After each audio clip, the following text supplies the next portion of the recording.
नमस्कार माझ्या गोड ताईंनो आणि दादांनो, कशा आहात सगळे? छानच असाल. 23 जूनला माझा वाढदिवस होता आणि माझ्या वाढदिवसानिमित्त तुम्ही सर्वांनी वेगवेगळ्या माध्यमातून फोनद्वारे मला ज्या शुभेच्छा दिलेल्या आहेत आणि माझ्या वाढदिवसाचा आनंद खरंच 100 का 1000 पटीने द्विगुणित केलेला आहे, वाढवलेला आहे. त्यासाठी खरंच मनापासून तुमचे आभार मानते.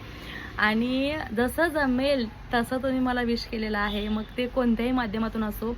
महत्त्वाचं माझ्यासाठी हे आहे की तुमच्या बिझी शेड्यूलमधून तुम्ही वेळ काढून माझ्यासाठी शुभेच्छा दिल्या, DMs केले, मेसेजेस केले, कॉल केले, माझे फोटो ठेवले स्टेटसला. म्हणजे ज्यांना मी समोरून खरंच ओळखत नाही त्या ताईंनी सुद्धा माझे फोटो स्टेटसला ठेवले होते आणि मला ते कुठून ना कुठून माझ्यापर्यंत ते पोचले होते. सो खरंच अगदी मन भरून आलं की तुमच्यासारखी माणसं मी कमवलेली आहेत आणि इतकं प्रेम तुमच्याकडून मला मिळतंय. माझी फॅमिली तर माझ्या सपोर्टला आहेच नेहमी, पण माझी ही जी सोशल मीडियावरची फॅमिली आहे ती सुद्धा माझ्या सपोर्टला नेहमी आहे. त्यांचं प्रेम एवढं मला भेटतं, एवढी आपुलकी, एवढी माया, इतकं सगळं मी कमवलेलं आहे. याचा मला खरंच खूप अभिमान आहे आणि अशीच आपुलकी, असंच प्रेम, अशीच माया नेहमी राहो हीच ईश्वरचरणी प्रार्थना करते. आणि माझ्या बिझनेस थ्रू मी ज्या काही टिप्स देते, ज्या काही गोष्टी मी तुमच्यासोबत शेअर करते, माझं काम, माझा अनुभव जे काही शेअर करते, त्याच्यातूनच तुम्ही सगळे जे माझ्यासोबत इतके इन्व्हॉल्व झालेले आहेत, हे खरंच अगदी म्हणजे माझ्यासाठी अचिव्हमेंट आहे. अजून दुसरं काय पाहिजे नाही का? इतकी गोड माणसं मला भेटली. म्हणजे स्वतःच्या कामातून वेळ काढून माझ्यासाठी तुम्ही स्पेशल मेसेजेस केलेले आहेत.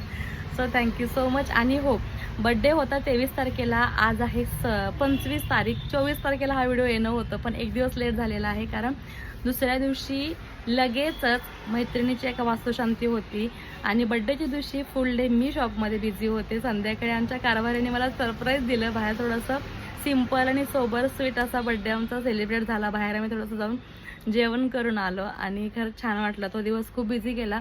जेवढ्यांना शक्य असेल तेवढ्यांना मी रिप्लाय दिलेले आहेत, पण काही ताईंना, काही दादांना जर माझ्याकडून थँक्यूचे मेसेजेस देणं किंवा रिप्लाय देणं राहून गेला असेल तर खरंच क्षमा असावी.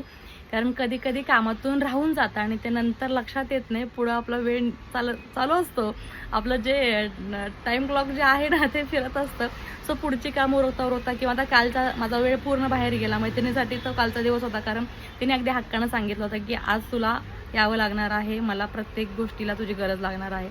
सो हक्काने जर तिने मला सांगितलेलं आहे तर मला ती गोष्ट तिच्यासाठी करणं भाग होतं. म्हणून हा एक दिवस व्हिडिओ लेट येतोय.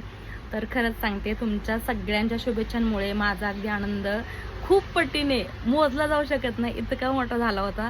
माझ्या वाढदिवसाचा दिवस असंच प्रेम, अशीच आपुलकी सदैव राहो हीच स्वामींचरणी प्रार्थना. आणि चला, असे छान छान व्हिडिओज पाहण्यासाठी आपल्याला फॉलो केलं नसेल तर फॉलो करा बरं का. सारखे आठवण करून द्यायला मी विसरते. बाय.